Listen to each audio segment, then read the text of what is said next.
The pain came without warning, a sharp, searing stab on my left side so intense it stole the air from my lungs. It was like a hot poker being twisted just beneath my ribs.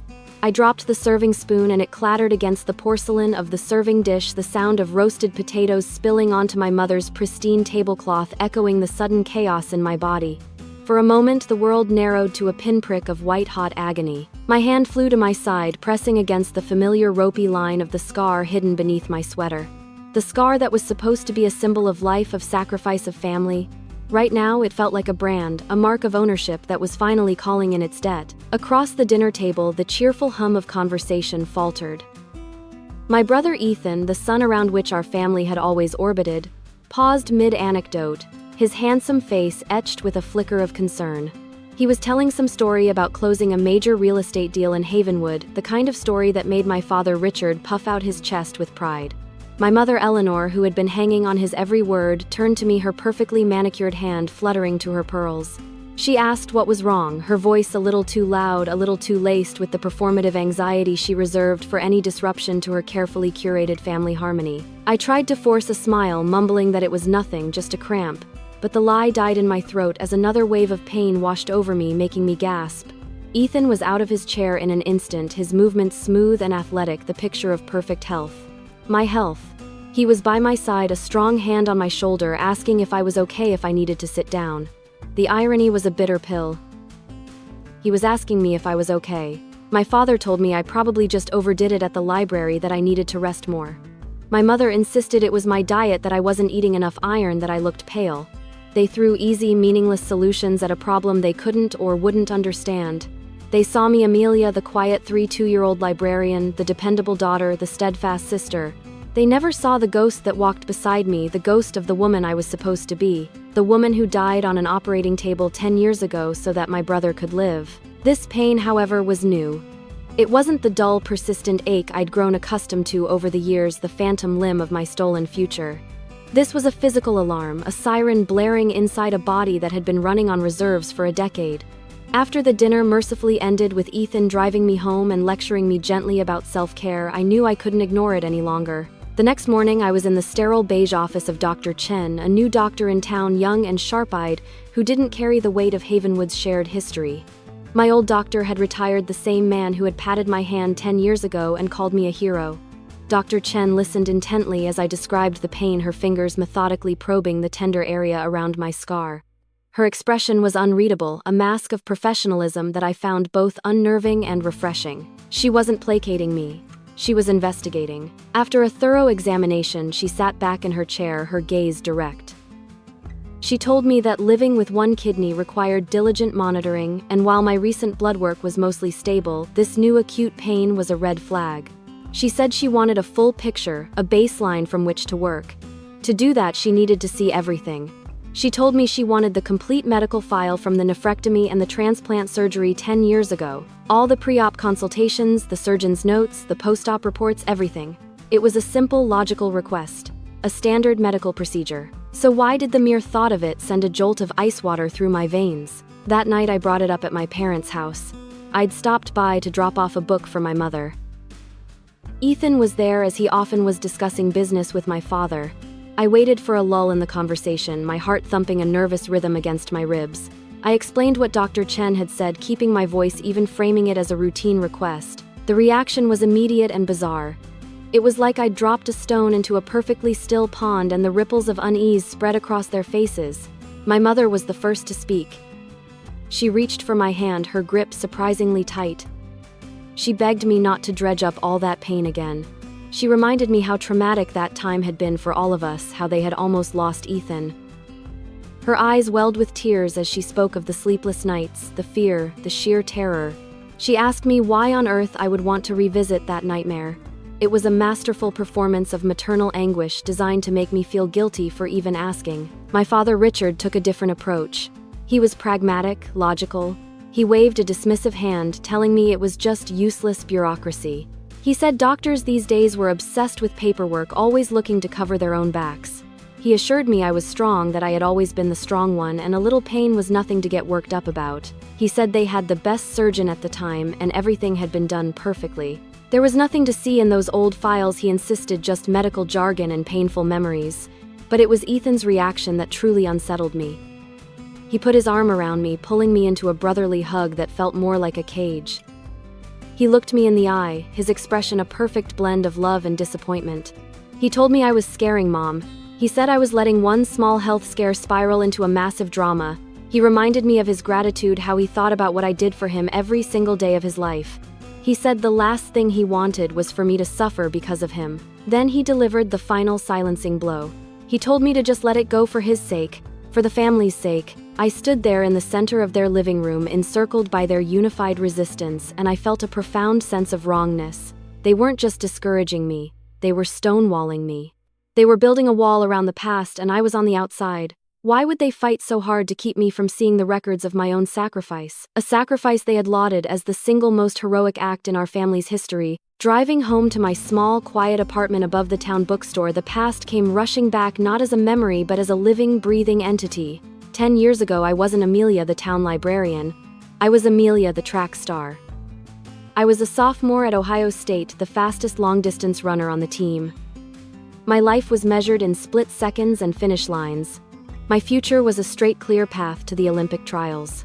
I had a full athletic scholarship, a coach who believed in me, and a fire in my blood that only came from pushing your body to its absolute limit and finding you had more to give. The smell of cinder track after rain, the burn in my lungs on the final lap, the weight of a medal around my neck, that was my reality. That was my truth. Then came the phone call. Ethan was sick. It wasn't just a flu, it was serious.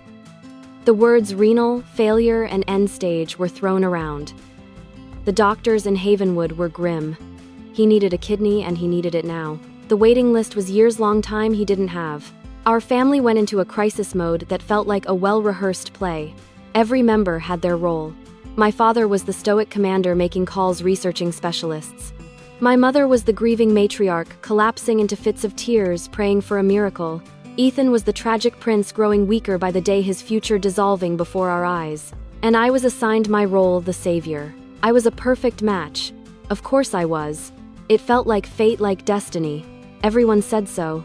My parents looked at me with a desperate hope that felt heavier than any expectation I had ever faced on the track. They never asked me. Not directly. They didn't have to.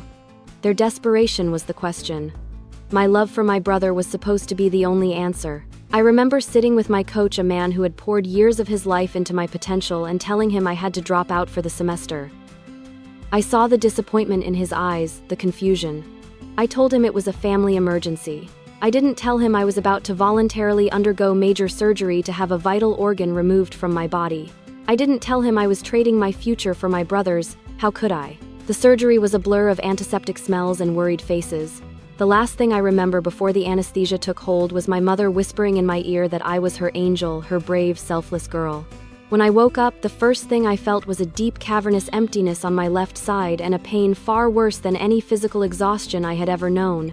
But the family was celebrating. The surgery was a success. Ethan was saved. I was a hero. The recovery was brutal. My athletic body, once a finely tuned machine, felt broken and foreign. I couldn't run for months. When I finally could, the fire was gone. The effortless power had been replaced by a constant dull ache and a new awareness of my body's fragility. The scholarship was gone. The Olympic dream faded into an impossible fantasy. I came home to Havenwood to recover, but I never left. My role had been permanently recast. I was no longer the runner. I was the girl who gave up her kidney for her brother. It became the first and most important line of my biography. And now, 10 years later, that biography felt like a work of fiction. Their refusal to let me see the files didn't make sense. If my sacrifice was so pure and necessary, why hide the proof? Why treat a standard medical request as an accusation? Back in my apartment, I stood in front of the mirror and lifted my sweater. The scar was pale now, a silvery line against my skin. For 10 years, I had seen it as a testament to my love for Ethan. A beautiful, painful symbol of family devotion. But tonight, for the first time, I saw something else. I saw a question mark. The pain in my side had subsided to a low thrum, a physical echo of the turmoil in my mind. My family's words replayed in my head. Don't dredge it up. It's just paperwork. Let it go for my sake. They were not protecting me from painful memories. They were protecting a secret, A cold certainty settled in my gut. Dr. Chen's request was no longer just about my health. It was about my life, the life I had and the life that was taken from me. They thought their love and their gratitude were enough to keep me from ever looking back, from ever asking questions. They had underestimated me. They had forgotten about the girl who used to run until her lungs burned, the girl who never gave up before the finish line. I walked over to my laptop, the screen illuminating my face in the dark room. My fingers trembled slightly as I typed a new name into the search bar: Dr. Alistair Evans. He was the surgeon, the man my father had called the best of the best, the one who had held my future in his hands. He had retired and moved away years ago, but in a town like Havenwood, people remembered things. I had a starting point. They wanted me to let it go. They wanted me to be the quiet, selfless daughter. They had no idea what they had just awoken. I would get those records. I would find Dr. Evans. I would uncover the truth no matter what it cost me, because I had a terrifying suspicion that the price I had already paid was based on a lie. The next morning, I walked into Havenwood General with a resolve that felt foreign and fragile like a new skin. The air inside was thick with the familiar smell of disinfectant and quiet suffering, a smell that transported me back 10 years to a time I had tried so hard to bury. I approached the medical records department, a small glass-encased office at the end of a long linoleum hallway. The woman behind the counter, whose name tag read Brenda, gave me a practiced, impersonal smile. I explained my situation calmly, telling her I was a former patient and needed a complete copy of my surgical file from a nephrectomy performed in the spring of 2014, along with the corresponding file for the transplant recipient, my brother Ethan Hayes. Brenda's fingers tapped rhythmically on her keyboard. The smile never left her face, but it didn't reach her eyes. After a few minutes of typing, she looked up. She told me that getting my own file would be simple enough with the right forms and a valid ID, but the recipient's file was another matter entirely. Then she paused, her cursor blinking on the screen. Her smile tightened. She informed me there was a flag on the account. She said that per a special request from the family at the time, both files, mine and Ethan's, had been sealed under a strict privacy directive. To unseal them, she explained, would require a signed release from the head of the family, my father, Richard Hayes. The clinical, bureaucratic words hit me like a physical blow. A cold dread, heavy and suffocating, settled in my chest.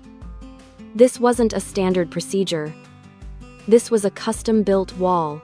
My father, with his foresight and control, had locked the door to the past and hidden the key. Brenda slid a form across the counter toward me, telling me to have my father sign it and bring it back. She was already looking past me, ready for the next person in line. I stood there, frozen, the useless piece of paper feeling like a mockery in my hand. The walls of the hallway felt a little closer, the air a little thinner. My own body, my own history, was legally inaccessible to me. Defeated, I retreated to the hospital cafeteria, the taste of cheap, bitter coffee doing nothing to warm the chill inside me.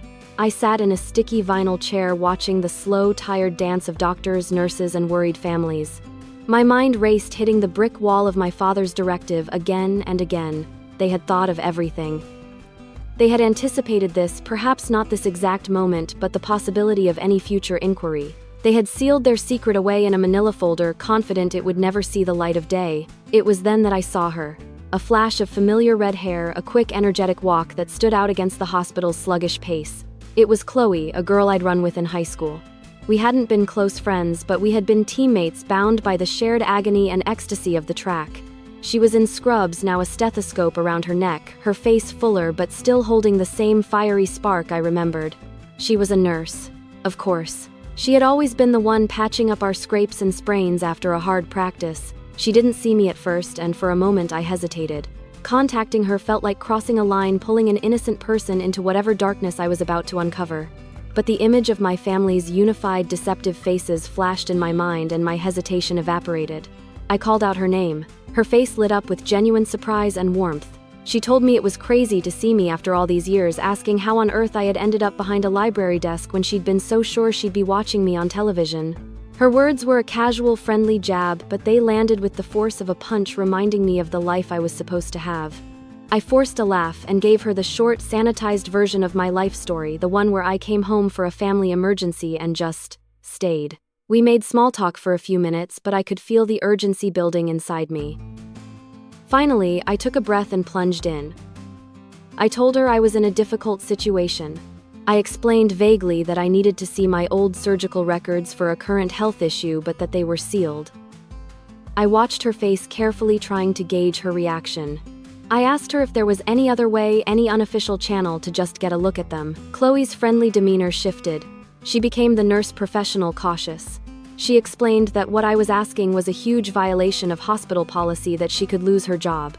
I saw the refusal forming on her lips, and in a moment of desperation, I let the mask of composure slip. I told her that my family was blocking me, that something felt deeply wrong, and that this wasn't just about a routine checkup anymore. I told her I felt like I was losing my mind. She saw the raw panic in my eyes. Perhaps she remembered the girl I used to be, the one with relentless determination. She looked around the bustling cafeteria, then leaned in closer. She didn't make any promises, but she told me to write down my name, my brother's name, and the year of the surgery. She said she would see what she could find when her shift ended during the quiet hours of the night. She warned me that the digital system was a fortress, but that sometimes the old paper archives were less guarded. She told me to go home and wait for her call. The wait was a unique form of torture. The hours stretched into an eternity, each tick of the clock in my silent apartment amplifying my anxiety. To distract myself, I found myself drifting back, not to the glory days on the track, but to the bleak, painful months after the surgery. I remembered waking up in the hospital bed feeling like I'd been hollowed out. The gratitude from my family was a crushing weight. They treated me like a fragile saint, a living monument to their happiness. My mother would spoon soup into my mouth, telling me I was her angel. My father would read business articles to me, telling me I had a strength he'd never seen in anyone. Ethan, recovering in a room down the hall, was hailed as the miracle. I was hailed as the miracle worker.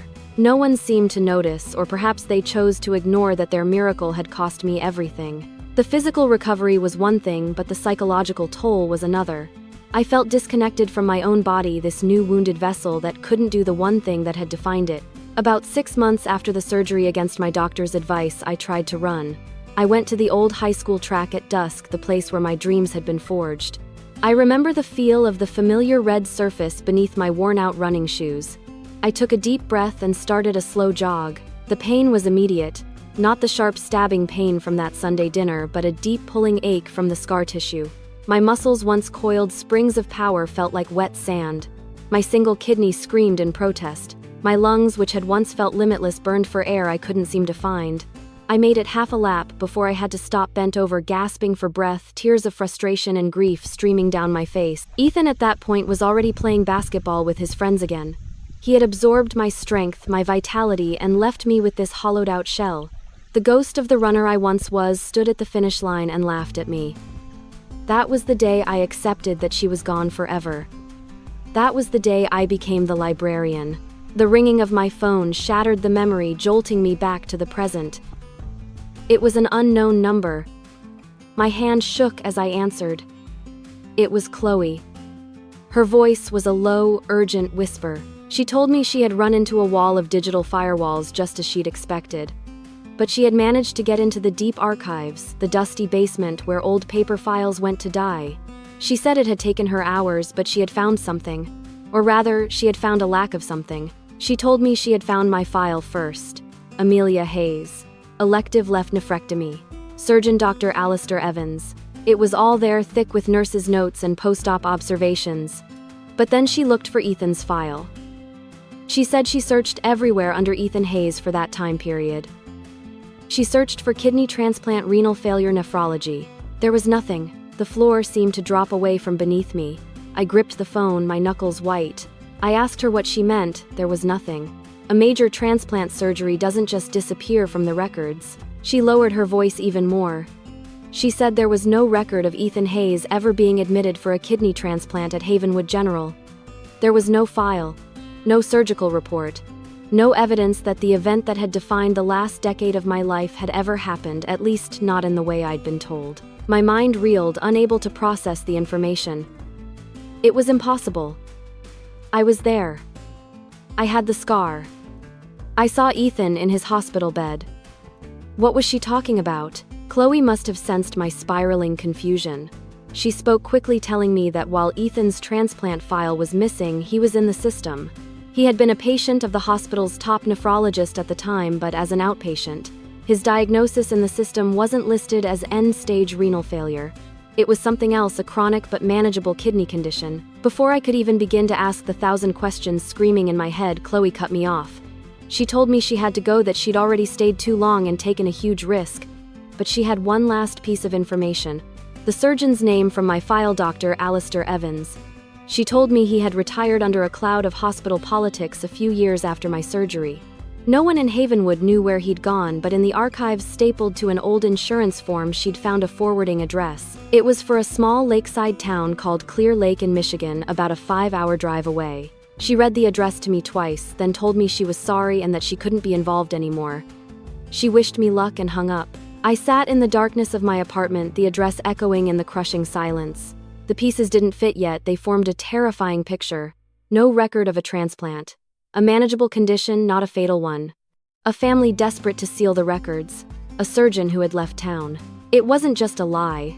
It was a conspiracy. A conspiracy against me, orchestrated by my own family. The grief and rage I felt were so immense, so overwhelming, I thought they might tear me apart. But beneath them, a new feeling was crystallizing, cold, hard purpose.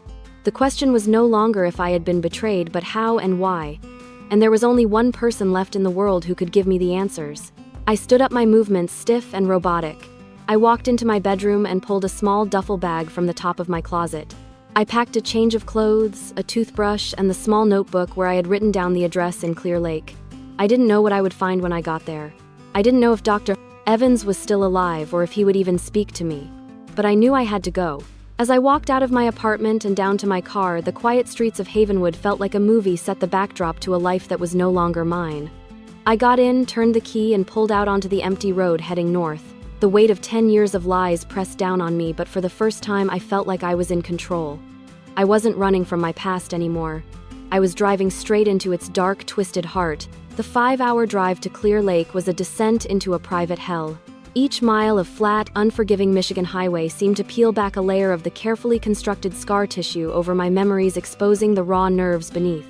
The low thrum of the engine was a monotonous soundtrack to the reel of my life, playing out in my mind, a film edited and directed by my family. Every frame was a testament to their quiet, insidious control. The pain in my side returned not as a sharp stab, but as a deep, gnawing ache, the physical manifestation of my emotional agony. This was the peak of my suffering. It wasn't just the stolen career or the single kidney. It was the 1,000 tiny deaths I had died over the past 10 years. It was the blind date who called me intense when I couldn't explain the sadness in my eyes. It was the travel brochure for the Swiss Alps I'd thrown away because a long hiking trip was deemed too risky for my condition. It was the way my mother would pat my hand at family gatherings and tell everyone how I'd found a quiet, more suitable life, as if my ambition had been a disease and the surgery its cure. I remembered Ethan a year after the transplant announcing he was buying a lake house. He'd shown me the pictures, beaming, telling me it was all thanks to me. He said I had given him a second chance at life, a life he intended to live to the fullest. I had smiled and told him I was happy for him, all while feeling an invisible chain pull tighter around my own neck. He lived his life to the fullest. I lived mine in the shadow of the sacrifice that enabled it. They hadn't just taken an organ. They had performed a soul-ectomy, removing the part of me that dreamed of finish lines and replacing it with a quiet, hollow space filled with their gratitude. By the time I saw the sign for Clear Lake, the pain inside me was a solid, dense object of grief. The town was beautiful in a way that felt like a personal insult: pristine water glittering under the autumn sun, charming little houses nestled among whispering birch trees. It was a place of peace, a peace I felt I would never know again. Dr. Evans's address led me to a small, isolated cottage at the end of a gravel road overlooking the water. It was a hermit's home, a place for someone hiding from the world. My heart hammered against my ribs as I walked up the stone path. What if he denied it? What if he refused to see me? What if this was another dead end, leaving me alone with this monstrous truth? An old man with thin white hair and weary, haunted eyes answered the door. He was stooped and frail, a ghost of the confident surgeon I vaguely remembered. When I told him my name, Amelia Hayes, a flicker of recognition and fear crossed his face. Initially, he tried to shut me down. He claimed his memory wasn't what it used to be, that he didn't discuss former patients. He told me, his voice trembling slightly, that he was a retired man living a quiet life and that he had nothing to say to me. It was the same tactic of avoidance, the same wall of denial my family had used. But I was no longer the quiet, accommodating girl from Havenwood. I didn't raise my voice. I didn't threaten him. I simply stood my ground in his doorway and spoke my voice low and steady, fueled by a decade of repressed pain. I told him I wasn't there to talk about the patient he'd saved. I was there to talk about the one whose life he had helped ruin. I told him about the chronic pain, about the new health scares, about the life I was supposed to have. Then I looked him straight in his weary eyes and told him I knew there was no record of my brother's transplant. I just wanted to know why. He tried to close the door, but I was faster. I put my hand on it, not with force, but with an unyielding pressure. I lifted the hem of my sweater, exposing the long, silvery scar on my side. I told him to look at it. I told him this was his work and I deserved to know what it was for. Something inside him broke. The facade of the forgetful old man crumbled, revealing a man suffocating under the weight of his own guilt. He sagged against the doorframe, and in a voice barely above, a whisper told me to come in. His confession didn't come in a rush, but in a slow, agonizing trickle like poison being drawn from a wound. He sat me down in a dusty armchair while he paced the room, his hands twisting together, his eyes fixated on the floor. He confirmed the unthinkable. Ethan had never been in end-stage renal failure. He had a chronic but entirely manageable kidney disease, IgA nephropathy. With medication and dietary changes, he could have lived a long, healthy life. The transplant, Dr. Evans admitted, had been medically unnecessary. A butchery disguised as a miracle. The why was the part that finally shattered the last vestiges of my innocence. He told me my parents, Richard and Eleanor, had come to him in a state of manufactured panic. He spoke of my mother's tears, her pathological fear of me moving away to pursue my running career. She had painted a picture of a lonely future of a family torn apart by my ambition. He remembered her words, how she had told him that my destiny was to be with them, to be their rock. My father had been more direct, speaking of family unity and the importance of keeping one's children close. He framed it as an act of protective love. Then came the bribe. It wasn't a suitcase full of cash, but something far more sophisticated. My father, a man with deep connections in the community, had learned that Dr. Evans was facing a quiet but serious malpractice complaint from another family and was in some financial trouble. My father offered to make the problem disappear. He also pledged a substantial anonymous donation to the hospital for a new cardiac wing, a project Dr. Evans had been championing for years. All he had to do was agree that Ethan's condition was life-threatening and that an immediate family transplant was the only option. He had rationalized it, he told me, his voice cracking. He convinced himself he was doing a good thing.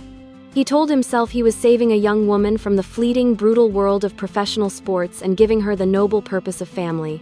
He had seen the adoration in my parents' eyes when they looked at Ethan and the quiet servitude in their gaze when they looked at me. He had helped them forge the chains that would bind me to them forever. He had been weak, he confessed, and they had preyed on that weakness. As he spoke, a strange and terrible thing happened. The crushing weight of my grief, the agonizing pain that had been my constant companion, began to recede. It was as if his words were a chemical agent transforming my suffering into something else, something cold and hard and powerful. The pain wasn't gone, but it was being converted into fuel. In its place, a profound, chilling clarity washed over me.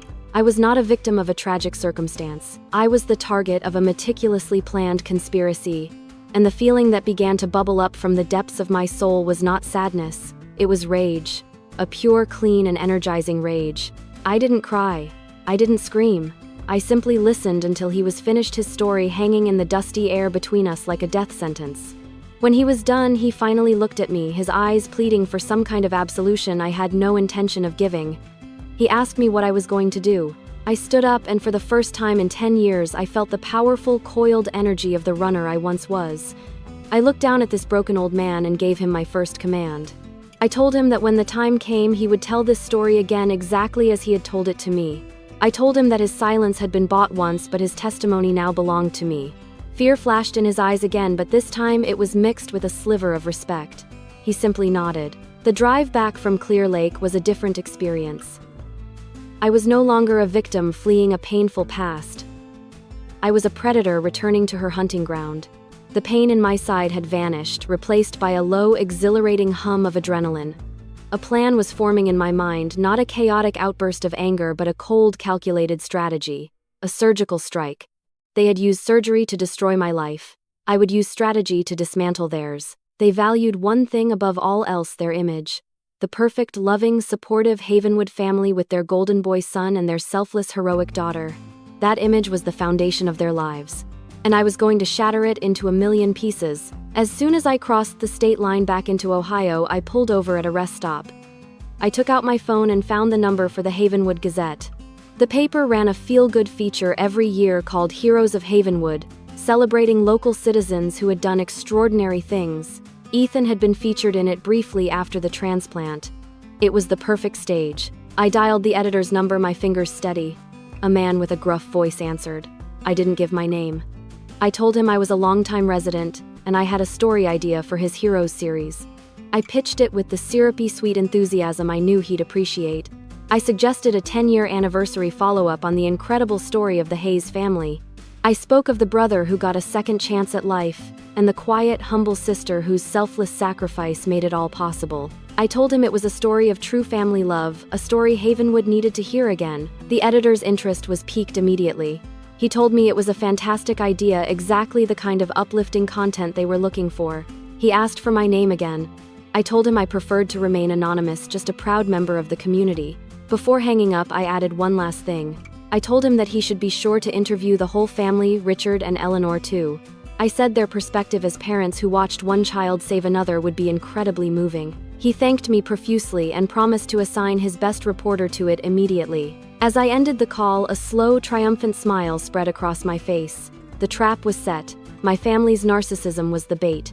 They would never be able to resist the opportunity to stand in the spotlight and retell their favorite lie to embellish the myth of my sainthood and Ethan's miraculous recovery. They would eagerly participate, each word a nail in their own coffin. I started the car and pulled back onto the highway. The sun was setting, painting the sky in violent streaks of orange and purple. The dull ache in my side was completely gone. In its place was a feeling I hadn't felt in a decade, the sharp, thrilling satisfaction of a race well run. This was just the first lap, and for the first time in a very long time, I knew with absolute certainty that I was going to win. Returning to Havenwood was like stepping back onto a stage where I had unknowingly played the fool for 10 years. But now I knew my lines. I knew the plot. And I was about to rewrite the ending. The grief that had hollowed me out on the drive to Clear Lake was gone, incinerated by the clean, white-hot fire of my rage. I was no longer a victim adrift in a sea of betrayal. I was an architect, and I was about to design the most exquisite ruin my family had ever seen. The first phase of my plan, the anonymous tip to the Havenwood Gazette, worked even faster than I'd anticipated. 2 days after my return, my mother called, her voice practically vibrating with excitement. She told me the most wonderful news: the newspaper wanted to do a major feature story on us, a 10-year retrospective on our family's journey. She said a reporter named Sarah Jenkins wanted to interview all of us to capture the full emotional scope of Ethan's miraculous survival and my incredible gift. I played my part perfectly. I feigned humility and reluctance, telling my mother that I didn't like the spotlight, that the past was the past. This, of course, only made them more insistent. My father got on the line, his voice booming with patriarchal pride. He told me it wasn't about me, but about inspiring the community. He said our story was a testament to the power of family and it was our duty to share it. Ethan called next, his voice smooth and persuasive. He told me he wanted the world to know what an amazing sister he had. He said this wasn't for him, it was for me, so everyone could finally appreciate the depth of my sacrifice. The layers of their manipulation were so transparent now, so pathetic. They saw me not as a person but as a prop to burnish their own image. I let them persuade me, finally agreeing with a sigh of quiet resignation. The interview was scheduled for the following Friday at my parents' house, the stage for so many of my humiliations. This gave me 4 days. 4 days to lay the groundwork for their public demolition. My first move was strategic and digital. I spent an entire night in the quiet glow of my laptop diving into the public and financial records of my father's and brother's businesses. My father, Richard Hayes, owned a commercial real estate firm that was practically a Havenwood institution. Ethan had followed in his footsteps, but his venture was a flashier, higher-risk residential development company that built luxury condos. They presented themselves as pillars of the community, self-made men of integrity. I suspected their foundation was as rotten as their family values. It didn't take long to find the cracks. Using online databases and paying small fees for access to corporate filings, I discovered that Ethan's flagship project, the Willow Creek Estates, was a house of cards. He was over-leveraged with massive loans from a regional bank whose vice president happened to be a close golfing buddy of my father's, Inimar Kamasazodi. More damningly, I found records of a land purchase on the outskirts of town. The parcel of land had been designated as protected wetlands by the county, making it worthless for development. Yet, 3 months after Ethan purchased it for a pittance through a shell LLC, the county zoning board, chaired by another of my father's old friends, inexplicably rezoned it for residential construction. Its value skyrocketed overnight. It was a classic small-town corruption scheme, greasy and obvious if you knew where to look. My father's dealings were more opaque, but I found a pattern of him acquiring distressed properties and then miraculously winning lucrative town contracts to lease those same properties back to the city for municipal use. It was a closed loop of influence and profit. I didn't need to be a forensic accountant to see the story. I just needed to connect the dots. I spent hours compiling everything: property deeds, loan agreements, corporate filings, minutes from zoning board meetings. I arranged them into a clear, damning timeline. This was not about sending them to jail. That was too messy, too uncertain. This was about destroying their reputation, the one thing they valued more than family, more than integrity, more than me. This evidence was my insurance policy. My next step was more personal. I called my old coach from Ohio State, Coach Miller. I hadn't spoken to him in years, too ashamed to face the man whose belief in me I had seemingly thrown away. His voice was gruff but kind when he answered. I told him I was a reporter working on a story about the hidden pressures on collegiate athletes. It was a thin lie, but it was enough to get him talking. I asked him if he remembered me. He laughed, a dry, raspy sound. He told me he remembered me all too well. He said he'd never had a runner with more raw talent and more heart. He remembered the day I'd told him I was leaving. He said he'd known even then that it was more than just a family emergency. He told me he saw the light go out of my eyes that day. Then I guided the conversation. I asked him, hypothetically, what my career might have looked like. His voice became wistful. He spoke of national championships, of the Olympic trials, of a real shot at a medal. He talked about sponsorship deals, about a life of travel and achievement. He wasn't just speculating. He was painting a vivid picture of the life that had been stolen from me. He told me my departure was one of the biggest what-ifs of his entire coaching career. Before we hung up, I asked if he would be willing to go on the record about my potential should a reporter ever call him for a story about me. He agreed without hesitation. The final piece of my plan was Dr. Evans. I called him on a burner phone I'd bought on my way back from Clear Lake. I didn't tell him the details of my plan, only that a reporter would be calling him. I told him her name was Sarah Jenkins from the Havenwood Gazette. I reminded him of his promise. I told him that when she called to ask about the miraculous surgery, he was to tell her the unvarnished truth.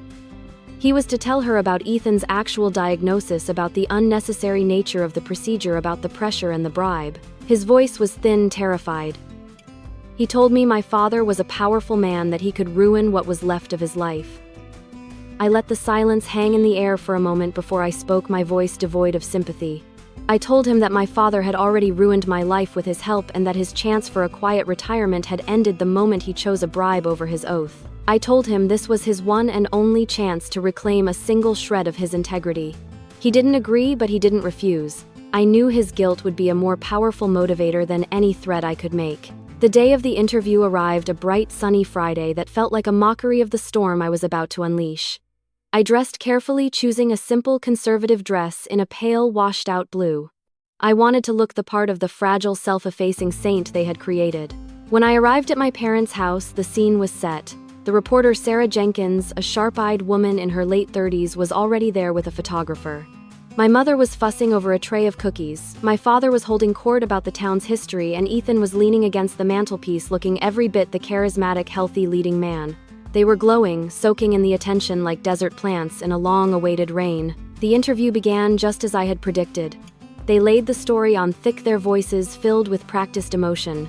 My mother wept softly as she recounted the darkest days of their lives when they thought they would lose their son.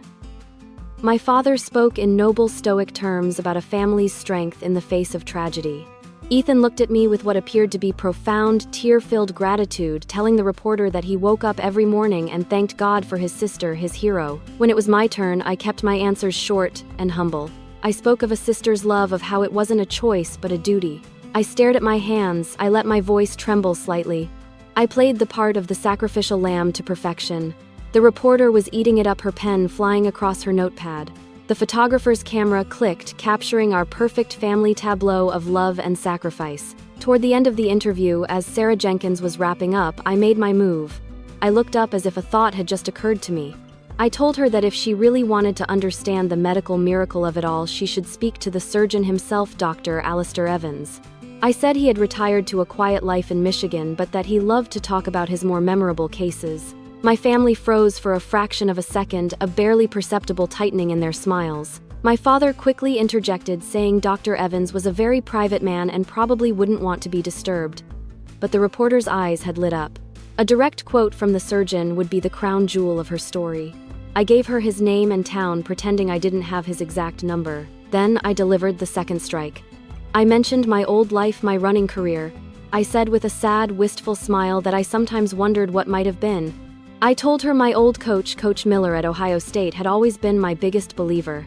I suggested she might want to call him to get a sense of the life I had so willingly given up. I saw a flicker of genuine panic in Ethan's eyes. The narrative was slipping from their control. The story was no longer just about his miraculous survival. It was now about the true cost of that survival. After the reporter left, my family's joyful mood evaporated. My father asked me sharply why I had mentioned Dr. Evans. My mother fretted that I had made myself sound regretful, which wasn't part of the story. I simply shrugged and told them I thought the reporter wanted the full picture. I was their quiet, simple Amelia. It would never occur to them that I was capable of such intricate deception. Now all I had to do was wait for the dominoes to fall. The reporter would call Dr. Evans, who, cornered and guilt-ridden, would confess. She would call Coach Miller, who would paint a heartbreaking picture of my lost future. The story she would write would not be the one my family had so carefully curated. But I wasn't finished. The newspaper article was just the public execution. The financial documents I had compiled were for the second, more intimate act of destruction.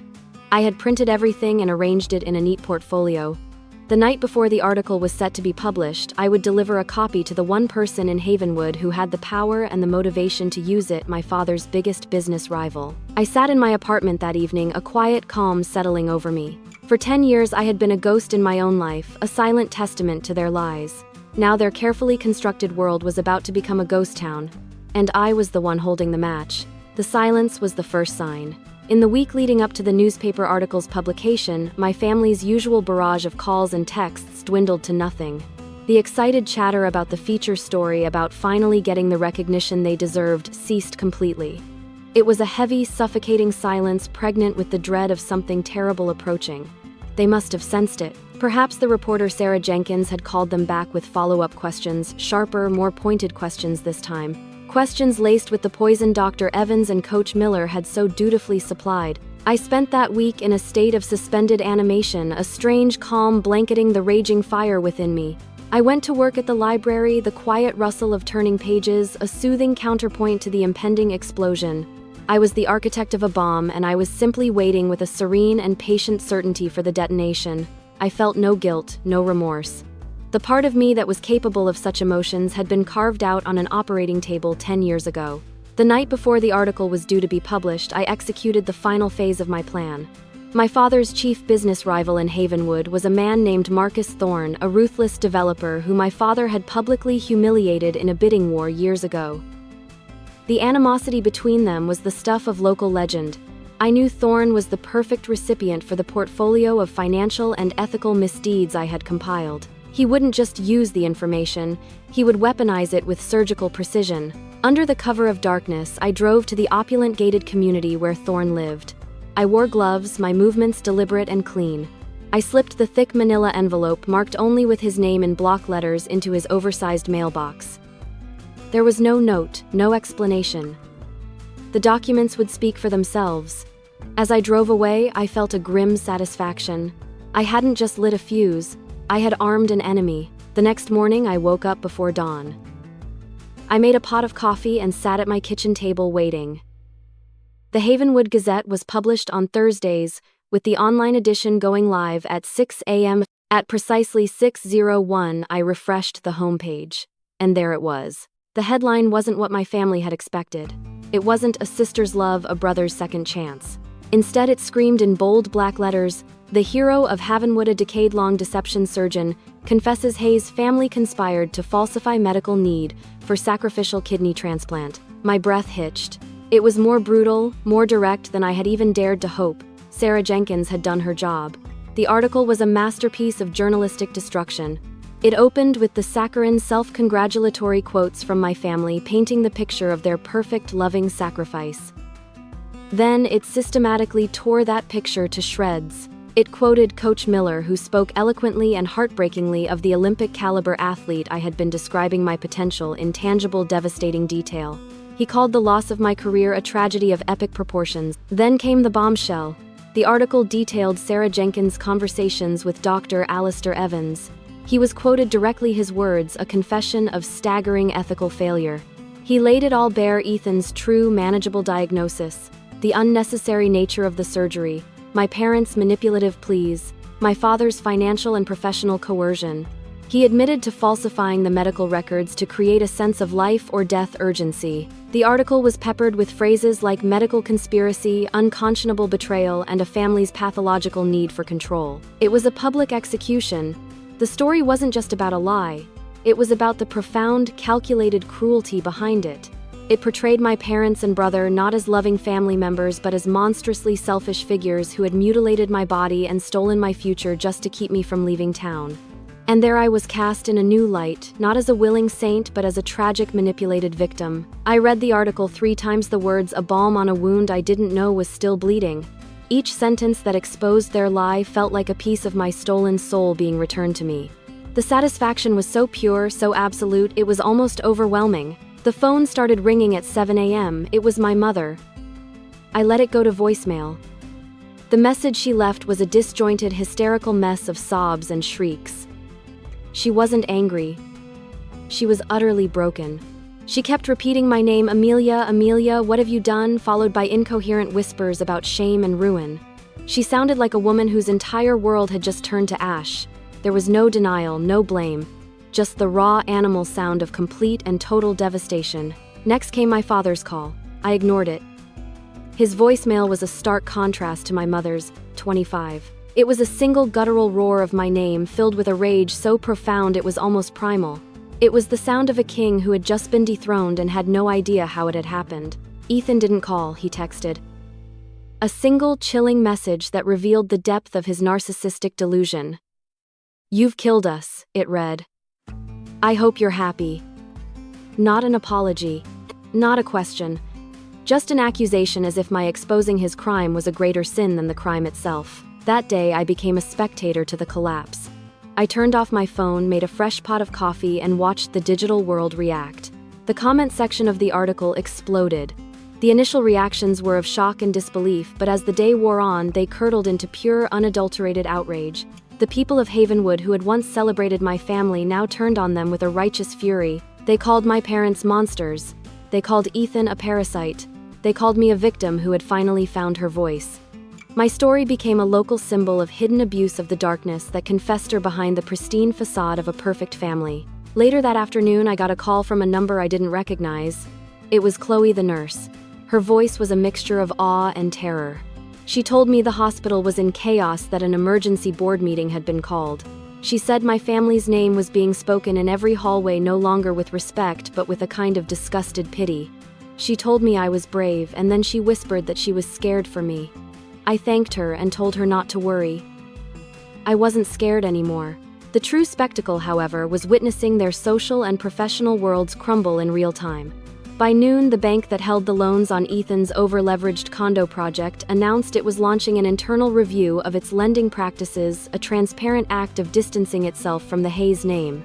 By 3 p.m., the local Chamber of Commerce, of which my father was a board member, released a statement condemning unethical business practices and announcing his immediate resignation. The portfolio I had delivered to Marcus Thorne had clearly hit its mark.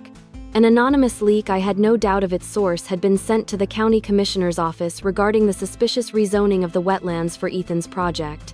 A formal investigation was announced before the end of the business day. Ethan's house of cards wasn't just teetering, it was collapsing in on itself. I spent the day observing this from the quiet sanctuary of my apartment. I felt a strange detachment, like watching a controlled demolition. The pain of the last 10 years was being replaced moment by moment with a sense of profound, validating justice. Each consequence they faced was a balm on my scar. That evening I did something I hadn't done in years. I put on my old running shoes. They were cracked and worn, but they fit like a second skin. I drove to the high school track, the same track where I had admitted defeat all those years ago. The air was cool and crisp. I stepped onto the familiar red surface, and for a moment the ghost of the girl I used to be stood beside me. But this time she wasn't laughing at me. She was watching me, waiting. I started to jog slowly at first. The old familiar ache on my left side was there, a dull protest from the scar tissue. But I pushed through it. I focused on my breathing, on the rhythm of my feet hitting the track. I wasn't the effortless athlete I had been.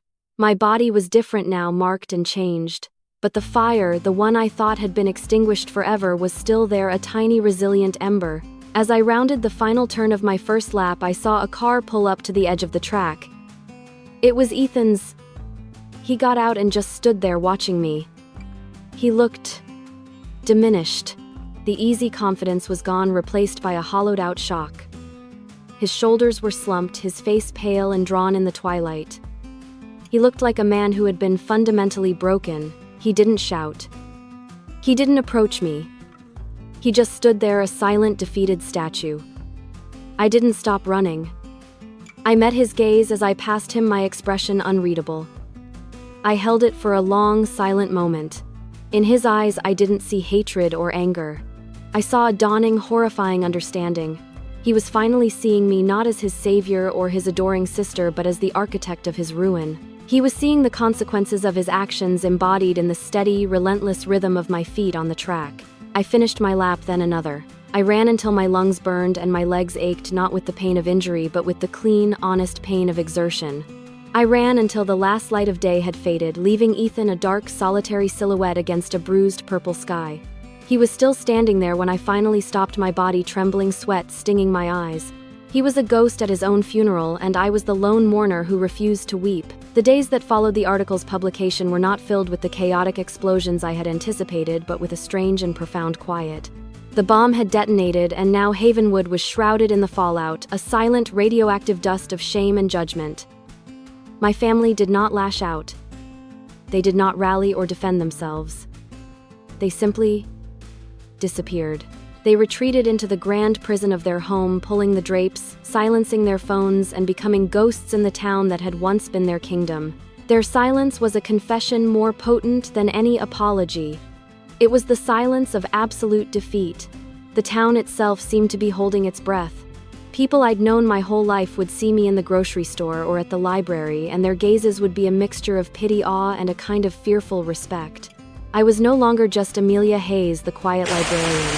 I was the woman who had burned down her own house to expose the rot within.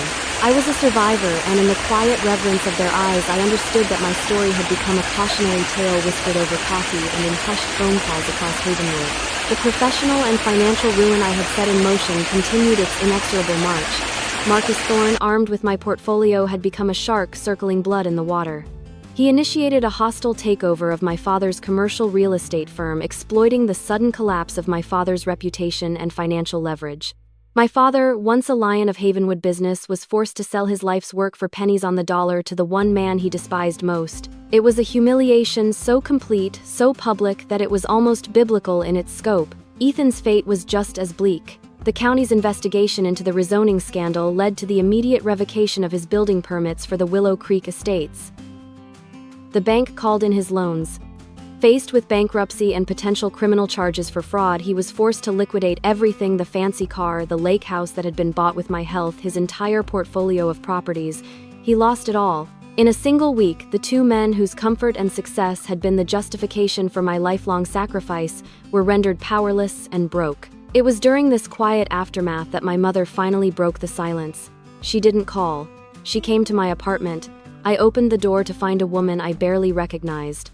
The perfectly coiffed hair was unkempt, the expensive clothes were wrinkled, and her face, stripped of its usual mask of makeup and confident charm, was a ruin of grief.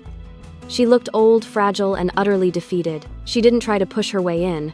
She just stood on my doorstep, twisting the strap of her purse with trembling hands. She asked if she could speak to me, her voice a reedy whisper. I stepped aside and let her in, not out of forgiveness but out of a cold clinical curiosity. I wanted to see the wreckage up close. She didn't try to justify their actions. The fight was gone from her. She sat on the edge of my sofa, a place she had never been before, and she told me the story from her perspective. It wasn't an excuse, it was a confession delivered in a broken, rambling monologue. She spoke of her own unfulfilled dreams of a life she had given up to be a wife and mother in a small town. She told me she had poured all of her ambitions, all of her own lost potential into Ethan. He was her masterpiece, the successful, charming son who validated her life's choices. Then she spoke of me. She told me I had always been different, independent, with a fire and a drive that both fascinated and terrified her. She saw my running not as a gift but as a threat. It was a path that would lead me away from her, away from the family, away from the role she needed me to play in her carefully constructed world. She confessed that when Ethan got sick, a terrible selfish thought had taken root in her mind. His illness wasn't just a crisis, it was an opportunity. An opportunity to bind me to them, to transform my threatening ambition into a noble, palatable sacrifice. She admitted she had nurtured the fear, fanned the flames of panic, and helped convince my father and Ethan that this monstrous act was not an act of cruelty but an act of love. She told me she had convinced herself that keeping the family together whole and under her control was a goal so righteous that it justified any means. As she spoke, I felt nothing. No anger, no pity. It was like listening to a biologist explain the predatory instincts of an insect. Her actions stemmed from a place of such profound weakness and fear that I couldn't connect with them on a human level.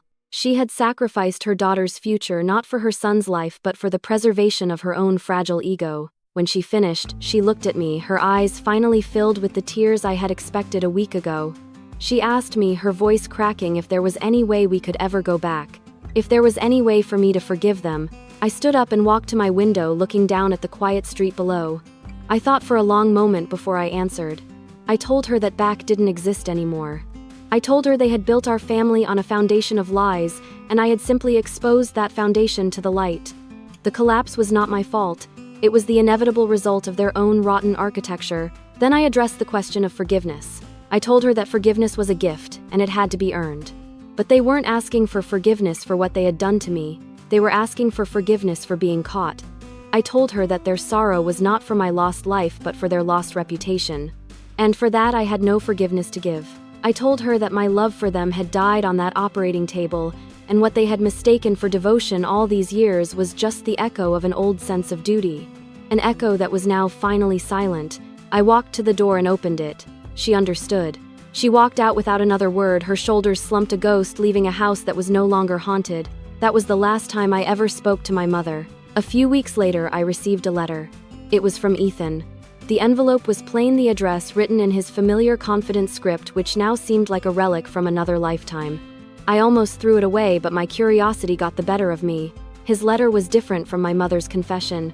It was short, only a few paragraphs. He told me that he had been standing at the track that evening watching me run, and for the first time he had understood.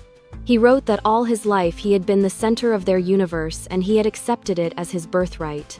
He had believed their narrative completely, that he was the precious one who needed protecting, and I was the strong one whose strength was a resource to be used for his benefit. He confessed that he had willingly participated in the lie because it was easier than facing the truth of his own mediocrity and my extraordinary talent. He didn't ask for forgiveness. He knew he didn't deserve it. He ended the letter by telling me he was leaving Havenwood. He said there was nothing left for him there but the ghost of the man he was supposed to be. He wrote that my scar was a map of their sins, and he hoped one day I would find a life as big as the one they had stolen from me. I folded the letter and put it away. It wasn't a comfort, but it was a form of closure. It was an acknowledgement, a final, quiet admission of the truth. Life moves on. The Hayes family scandal eventually faded from the headlines, becoming another layer in the town's sedimentary history. I never spoke to my father again. I heard through the town grapevine that he and my mother lived like recluses, their wealth and influence gone, their pride in tatters. I, on the other hand, began to live. I started running again, not with the obsessive drive of my youth, but for the simple, profound joy of it. The pain in my side was a constant companion, a reminder not of what I had lost, but of what I had survived. It was a part of my story. I took the first real vacation of my adult life. I went to the Swiss Alps and hiked for 2 weeks, my body protesting, but my spirit soaring. I stood on a mountaintop, the air thin and cold and pure, and felt a sense of freedom so vast it brought tears to my eyes. The most important lesson I learned was not about revenge but about truth. Betrayal doesn't just steal your future. It poisons your past, making you question every memory, every moment of perceived love. My revenge was not about inflicting pain. It was about reclaiming my own story. It was about taking the narrative they had forced upon me and setting it on fire, and from the ashes building a new one based on the hard, clean, and beautiful truth. My scar is still there. It's a pale silvery line on my skin, a permanent part of my landscape. For years it was a symbol of their lie. Now it's a symbol of my strength. It's the mark of a finish line I never knew I was running toward, the line between the life that was chosen for me and the life I finally chose for myself. And it is a life filled with quiet, hard-won peace,